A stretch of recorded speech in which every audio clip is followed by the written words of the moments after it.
Hey guys, Ryan here with Tom Lodge Persona, and I am back with another first look video.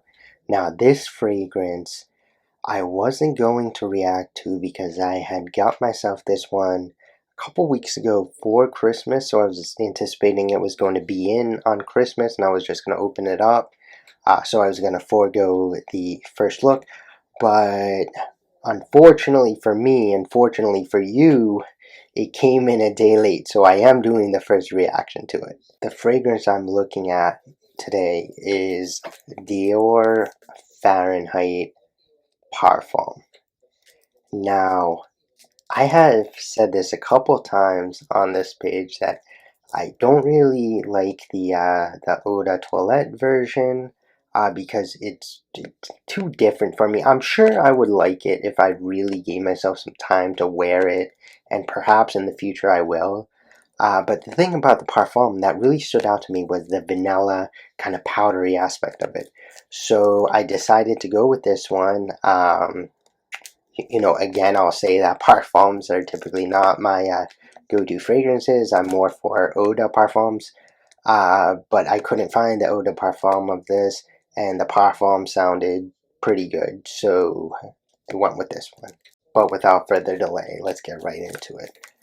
I'm really interested in finding out how this parfum compares with the Sauvage parfum.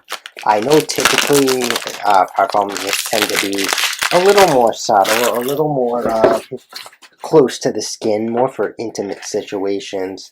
But I wonder if this one is going to have a bit more power than the Sauvage. But I guess I'll find out in the coming weeks. Alright, so, pretty cool box, just like the Eau de Toilette. Perhaps a little darker, I don't really know. Um, and then, yeah, the bottle, very similar to the Eau de Toilette.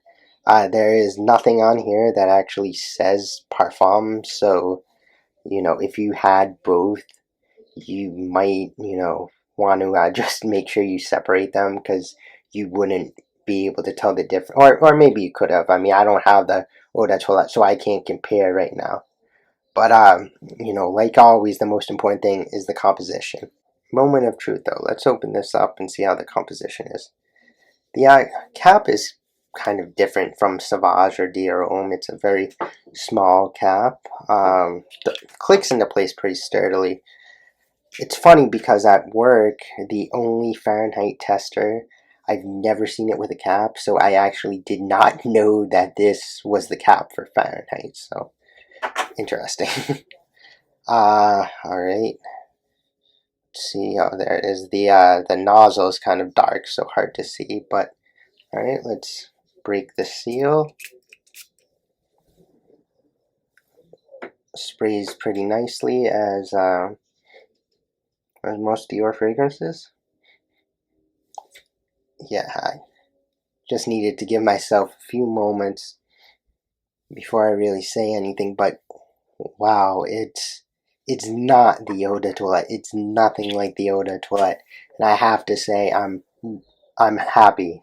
I'm happy that it's not. It definitely has a bit of that leathery kind of nuance that the Eau de Toilette does have, but it doesn't have that overpowering kind of gasoline-esque vibe that one has, and that one, I feel like for a lot of people, it's what turns it off or turns us off from that particular fragrance.